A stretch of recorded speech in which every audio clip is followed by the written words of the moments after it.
علیکم ناظرین، آج کے اس ٹاپک سیرت مصطفیٰ صلی اللہ علیہ وسلم پر بات کریں گے۔ اللہ کے رسول کی مبارک حالت زندگی کے بارے میں بھی بات کریں گے۔ حضرت محمد مصطفیٰ صلی اللہ علیہ وسلم کی پیدائش۔ اللہ کے رسول صلی اللہ علیہ وسلم اللہ کے آخری پیغمبر ہیں۔ آپ کی پیدائش مکہ میں ہوئی۔ آپ صلی اللہ علیہ وسلم حضرت اسماعیل علیہ السلام کی اولاد میں سے تھے۔ مکہ میں ایک خاندان قریش کا تھا۔ حضرت محمد مصطفیٰ صلی اللہ علیہ وسلم قریش خاندان ہی سے تھے۔ کعبہ کی ذمہ داری بھی اسی خاندان کے ہاتھ میں تھی، اسی لیے سارے عرب کے لوگ قریش خاندان کی بہت عزت کرتے تھے۔ حضرت محمد مصطفیٰ صلی اللہ علیہ وسلم حضرت اسماعیل علیہ السلام کے لگ بھگ 2500 سال بعد پیدا ہوئے۔ آپ صلی اللہ علیہ وسلم کے پیدا ہونے کی تاریخ اسلامی سن ہجری سے 53 سال پہلے 9 ربیع الاول کو سوموار کے دن۔ آپ صلی اللہ علیہ وسلم کی پیدائش کے 5 مہینے پہلے آپ صلی اللہ علیہ وسلم کے والد کا انتقال ہو چکا تھا۔ آپ صلی اللہ علیہ وسلم کے والد کا نام عبداللہ اور ماں کا نام آمینہ تھا۔ جب آپ صلی اللہ علیہ وسلم 6 سال کے ہوئے تو بی بی آمینہ کا انتقال ہو گیا۔ اب آپ صلی اللہ علیہ وسلم کے دادا عبد المطلب نے آپ کو بڑا کیا، لیکن 2 سال کے بعد دادا کا بھی دیہانت ہو گیا، وہ بھی اس دنیا سے چل بسے۔ اس طرح حضرت محمد مصطفیٰ صلی اللہ علیہ وسلم 8 سال کی عمر میں ماں باپ اور دادا کے سائے سے محروم ہو گئے۔ اس کے بعد آپ صلی اللہ علیہ وسلم کے چاچا، جن کا نام ابو طالب تھا، انہوں نے آپ صلی اللہ علیہ وسلم کی پرورش کی، ان کا پالن پوشن کیا۔ چاچا ابو طالب کے گھر پر ہی آپ جوان ہوئے۔ اس زمانے میں پڑھنے لکھنے کا رواج نہیں تھا۔ آپ صلی اللہ علیہ وسلم نے کچھ بھی نہیں پڑھا، جوان ہوئے اور چاچا کے ساتھ تجارت کرنے لگے۔ اسی سلسلے میں شام کی طرف گئے۔ آپ صلی اللہ علیہ وسلم ہر طرح کی بری عادتوں سے بچے رہے۔ آپ صلی اللہ علیہ وسلم بڑے سچے تھے۔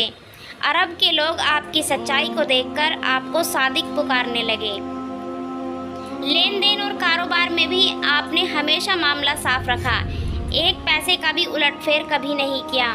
روپے پیسے کے معاملے میں پوری ایمانداری سے کام لیا۔ عرب والے آپ صلی اللہ علیہ وسلم کی امانت داری دیکھ کر آپ صلی اللہ علیہ وسلم کو امانت دار کہنے لگے۔ حضرت محمد مصطفیٰ صلی اللہ علیہ وسلم کی تجارت۔ مکے میں ایک مالدار عورت تھی، اس کا نام بی بی خدیجہ تھا۔ ان کی عمر 40 سال تھی۔ ان کی 2 بار شادی ہو چکی تھی، لیکن دونوں شوہر کا انتقال ہو چکا تھا۔ حضرت خدیجہ کے والد کا بھی انتقال ہو چکا تھا۔ بی بی خدیجہ لوگوں کو اپنا مال دے کر تجارت کرواتی تھیں۔ جب انہوں نے حضور صلی اللہ علیہ وسلم کی ایمانداری اور سچائی کا حال سنا تو آپ صلی اللہ علیہ وسلم سے معاملہ کیا اور آپ صلی اللہ علیہ وسلم کو تجارت کا مال دے کر سیریا کی طرف بھیجا۔ جب آپ سیریا سے لوٹے تو ایک ایک پیسے کا حساب سمجھایا۔ اس بار دگنا فائدہ ہوا۔ بی بی خدیجہ نے اپنے نوکروں سے جو آپ کے ساتھ سیریا گئے تھے اس کے بارے میں پوچھا۔ ان سب نے آپ کی اچھی عادتوں کی تعریف کی۔ ان باتوں کا اثر حضرت خدیجہ پر یہ ہوا کہ انہوں نے اپنی طرف سے شادی کا پیغام آپ کے پاس بھجوایا۔ آپ صلی اللہ علیہ وسلم نے اپنے چاچا سے رائے لی اور اس کے بعد آپ کی شادی حضرت خدیجہ رضی اللہ تعالی عنہا کے ساتھ ہو گئی۔ اس وقت آپ کی عمر 25 سال کی تھی اور حضرت خدیجہ کی عمر 40 تھی، یعنی آپ ان سے 15 سال چھوٹے تھے۔ حضرت محمد مصطفیٰ صلی اللہ علیہ وسلم کے ٹائم عرب کا حال۔ عرب کے لوگ برے کاموں میں پھنسے ہوئے تھے، ایک خدا کے بدلے بہت سی مورتیوں کو پوجنے لگے تھے۔ کعبہ جو ایک خدا کی عبادت کے لیے بنایا گیا تھا، اب وہاں 360 مورتیاں رکھی ہوئی تھیں۔ لوگ شراب پیتے، جوا کھیلتے، ذرا سی بات پر لڑتے اور ایک دوسرے کو قتل کر دیتے۔ لڑکی کی پیدائش کو لوگ برا سمجھتے تھے۔ بہت سے لوگ لڑکیوں کو تو پیدا ہوتے ہی مار دیتے تھے اور ان کو زمین میں زندہ دفن کر دیا کرتے تھے۔ حضرت محمد مصطفیٰ کو نبی بنایا جانا۔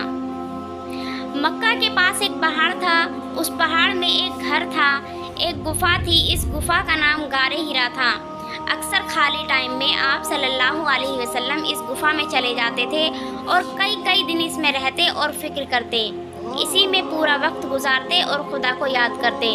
جب آپ صلی اللہ علیہ وسلم 40 سال کے ہو گئے تو ایک رات جب آپ غفا میں عبادت کر رہے تھے، اللہ تعالیٰ نے اپنے سب سے بڑے فرشتے حضرت جبرائیل علیہ السلام کے ذریعے اپنا پیغام پہنچایا۔ حضرت جبرائیل علیہ السلام نے آپ کو نبی ہونے کی خوشخبری دی۔ حضرت محمد مصطفیٰ صلی اللہ علیہ وسلم پر قرآن مجید کا اترنا۔ نبی ہونے کے ساتھ ساتھ آپ پر قرآن کریم اترنا شروع ہو گیا۔ اب قرآن کریم لوگوں کو سنانے لگے، اللہ کا حکم سمجھانے لگے، مورتی پوجا سے روکنے لگے۔ آپ صلی اللہ علیہ وسلم نے لوگوں کو بری باتوں سے ٹوکا اور اچھے کام کرنے کو کہا۔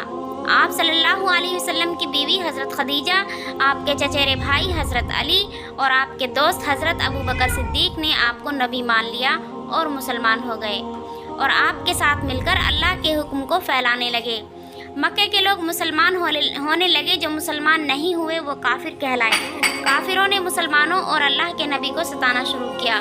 کافر مسلمانوں کو کوڑے مارتے، کڑی دھوپ میں عرب کی گرم ریت پر لٹا دیتے، ان کا طرح طرح مذاق اڑاتے، لیکن ان کی کوئی کامیابی ان کو حاصل نہیں ہوئی۔ وہ کسی بھی مسلمان کو اسلام سے ہٹا نہیں سکے۔ مکے میں اسلام کی تبلیغ کا کام 13 سال تک ہوتا رہا۔ پھر اللہ کے نبی اور مسلمانوں کو ستاتے رہے۔ اب اللہ کی طرف سے ہجرت کا حکم ہوا۔ اس حکم کے مطابق نبی کریم صلی اللہ علیہ وسلم نے مسلمانوں سے کہا کہ وہ مدینہ چلے جائیں، کیونکہ وہاں کے بہت سے لوگوں نے آ کر پہلے ہی اسلام قبول کر لیا تھا اور مدینہ چلنے کے لیے آپ صلی اللہ علیہ وسلم سے بار بار کہتے تھے۔ حضرت محمد مصطفیٰ صلی اللہ علیہ وسلم کی ہجرت۔ جب سارے مسلمان مدینہ چلے گئے تو حضور صلی اللہ علیہ وسلم نے بھی جانے کا ارادہ کیا۔ کافروں کو مسلمانوں کا مدینہ جانا اچھا نہیں لگا۔ انہوں نے اللہ کے نبی کو قتل کرنے کا منصوبہ بنا لیا، دن اور تاریخ بھی مقرر کر لی۔ ایک رات کافروں نے آپ کے گھر کا گھیراؤ کر لیا، لیکن اللہ کے حکم سے اسی رات حضور اکرم صلی اللہ علیہ وسلم اس گھر سے اس طرح سے نکلے کہ آپ کو کسی نے نہیں دیکھا۔ صبح کو معلوم ہوا، پھر حضور صلی اللہ علیہ وسلم کا پیچھا کیا لیکن پا نہ سکے۔ حضور صلی اللہ علیہ وسلم گھر سے نکل کر حضرت ابوبکر کے گھر آئے، ان کو ساتھ لیا۔ 3 دن پہاڑ کی غفا میں چھپے رہے، اس کے بعد مدینہ چلے گئے۔ مدینہ والوں نے آپ کا استقبال بڑی دھوم دھام سے کیا۔ آپ مدینہ پہنچے، مدینہ والوں نے حضور صلی اللہ علیہ وسلم کا بڑا ساتھ دیا۔ وہ تقریباً سارے کے سارے مسلمان ہو گئے۔ یہ بات مکے والوں کو پسند نہیں آئی۔ مکے والوں نے ایک بڑا لشکر لے کر مدینے پر حملہ کر دیا، لیکن نہتے مسلمانوں سے بری طرح ہارے۔ مسلمان کم تھے، لیکن انہوں نے مکے والوں کے چھکے چھڑا دیے اور انہیں ناکام واپس ہونا پڑا۔ ان لڑائیوں میں پہلی لڑائی غزوہ بدر، دوسری غزوہ احد، تیسری لڑائی کو غزوہ خندق کہا گیا ہے۔ بدر کی لڑائی میں 313 مسلمانوں نے 1200 ہتھیار بند کافروں کو ہرایا اور احد کی لڑائی میں مسلمانوں نے 3000 کافروں کا مقابلہ کیا۔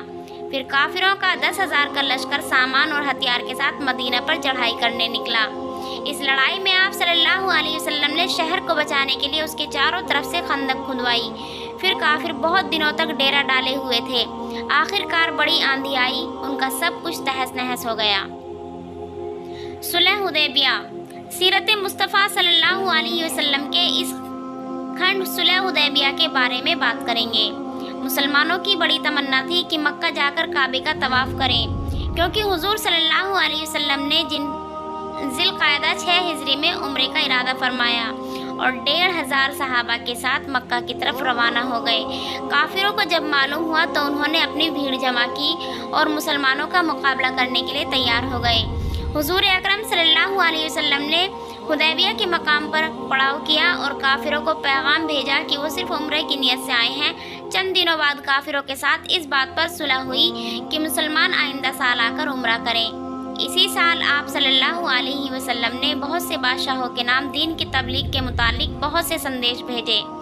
اکثر بادشاہوں نے آپ کے ساتھ اچھا برتاؤ کیا، لیکن کسریٰ کے بادشاہ ایران نے آپ کے خط کے ٹکڑے ٹکڑے کر دیے، جس کے نتیجے میں اس کے ملک کے بھی ٹکڑے ٹکڑے ہو گئے۔ 7 ہجری میں آپ صلی اللہ علیہ وسلم نے مکہ کے کافروں کے ساتھ ہوئے سمجھوتے کے مطابق عمرہ کیا۔ اسی سال خیبر اور فدق کا علاقہ فتح کیا۔ وہاں کے سربراہ نے حضور اکرم صلی اللہ علیہ وسلم کے قاصد کو قتل کر ڈالا۔ اس کا بدلہ لینے کے لیے حضور اکرم صلی اللہ علیہ وسلم نے حضرت زید بن حارثہ کی قیادت میں ایک فوج روانہ کی۔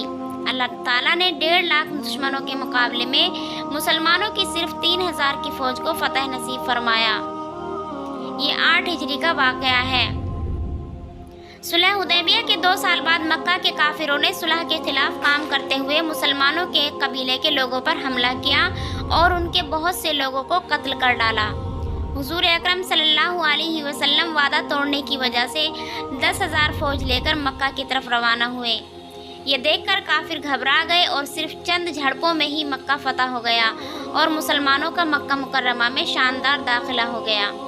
اللہ کے رسول صلی اللہ علیہ وسلم نے تمام کافروں کو جنہوں نے آپ پر ظلم کیا تھا معاف کر دیا۔ اسی سال حنین اور طائف کی جنگ ہوئی اور اس میں مسلمانوں کو فتح حاصل ہوئی اور طائف والے خود آ کر مسلمان ہوئے۔ 9 ہجری میں موتا کے لوگوں نے روم کے بادشاہ کے ساتھ مل کر مسلمانوں کے مقابلے میں ایک بڑی زبردست فوج تیار کی۔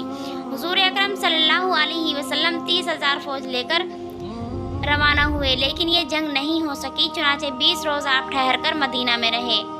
آپ صلی اللہ علیہ وسلم نے حضرت ابوبکر رضی اللہ تعالیٰ عنہ کی قیادت میں ایک حج کے لیے پہلا قافلہ روانہ کیا اور دوسرے سال آپ نے خود حج فرمایا۔